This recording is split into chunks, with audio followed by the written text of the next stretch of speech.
I'm Darren from Natureopolis, and today I'm going to teach you the best ways to acclimate your fish into the aquarium.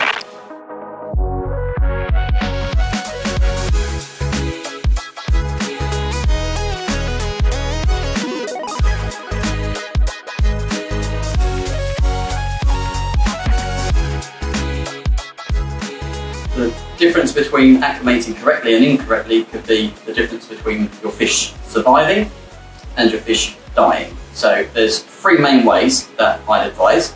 I'm going to show you a beginner's way, I'm going to show you an intermediate way, and then I'm going to show you the ultimate way. Today we're going to be adding some rummy nose tetra into the aquarium here.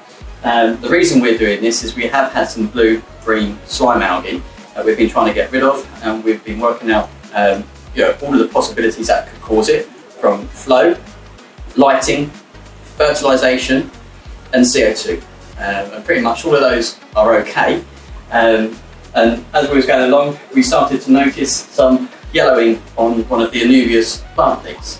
When we see yellowing we usually think, alright, it's probably down to some iron.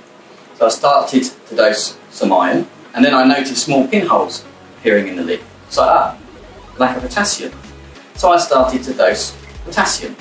But as I'm doing this and the yellow is developing more on the Anubias leaf, I realised that it's not the whole leaf that is becoming yellow, it's becoming yellow in patches. So that tells me that there's a lack of nitrate. In this aquarium, you'll notice that we've got a lot of small nanofish in there. So that's small fish creating a small amount of waste, but it's a heavily planted aquarium. So therefore the plants are absorbing all of the phosphate and nitrate a lot quicker than it's being produced, which is resulting in low nitrates. So because of that, we've got two options. Either we need to start dosing nitrates directly, which Seapen do a good product for that, or we need to increase the bioload. So we're going to do a bit of both. So today we're going to add the rummy nose tetra in, because that's going to increase the bioload. So we're going to put 12 in there. But also, their noses go bright red when the water quality is good. So if the water quality starts to drop, it will give us a good indication of when we need to do a bit of better maintenance or find out if there's a problem that we need to sort out. So, basic way of acclimating your fish is to put them in the bag and float them on the surface for around 30 to 45 minutes. That will give the time for the fish to acclimate to the water temperature differences. But that's about all that it's going to do. And once you've finished it, you want to cut the knot off the top of the bag, pour the fish through a net so that you just get the fish and put the fish into the tank and not the water itself. Now, there is a reason for that. As the fish are sitting in that water and they're being transported, they're weeing and they're pooing, so they're creating ammonia. As they're in that bag and they're stressed, they're also emitting ammonia out of their gills. So by the time that you go to put these fish into the tank, that water is going to be high in ammonia. So if you go and pour those fish direct into your aquarium with that water, you risk creating an ammonia spike in your aquarium, especially if it's quite a small aquarium. So it's always best to discard the water and just put the fish in. So that is the basic way to do it. Now, step 2, which is the intermediate way, which is what I recommend most of you do. I'm going to cut the knot off the top of the bag. If you've got a rubber band on it, then just take the rubber band off, and you want to roll the edges of the bag down like they would have done at the shop.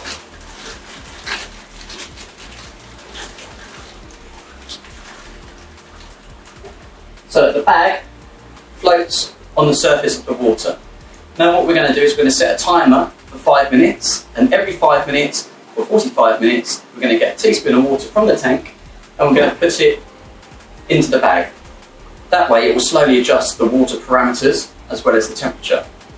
As the ammonia is going into that bag, it's going to decrease the pH. So your pH is going to drop. If your pH is higher than what's in the bag, you're going to end up with a pH shock. Now, I did mention about the amount of ammonia that we've got going into that bag.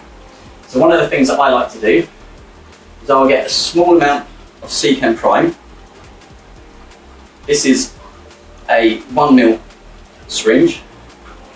I only want about half of it, so half a ml into the bag. Then that will just detoxify the ammonia that's in there whilst we start to acclimate the fish with a teaspoon of water.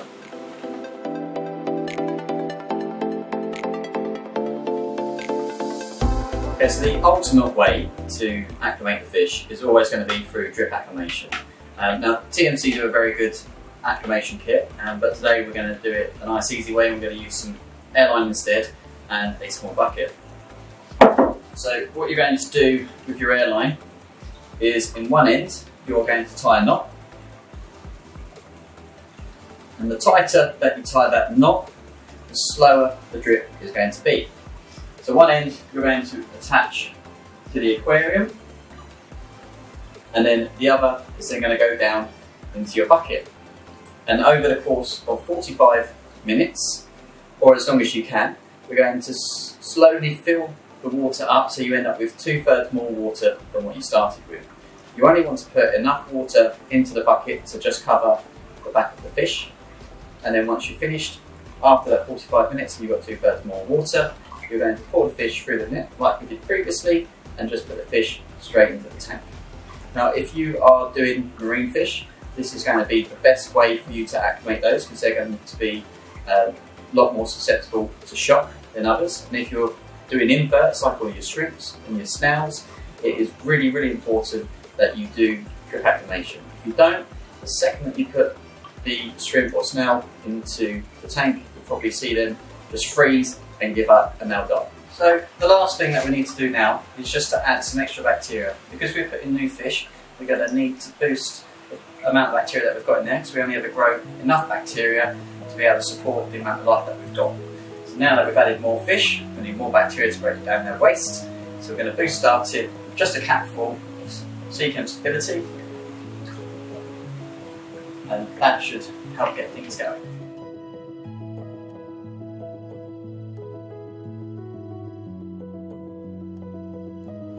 So, despite us doing all of the things correctly, cut the knot off the top of the bag, we tried using a teaspoon of water every 5 minutes for 45 minutes.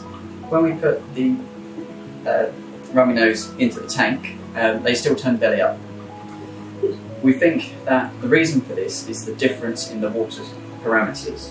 Now, the rummy nose in our holding tanks are in the local tap water, which is quite hard here, and the pH is up between 8.3 to 8.4. So we had to acclimate the rummy nose to get them up to that pH level so that local people could keep the rummy nose quite happy in their tank water without changing it.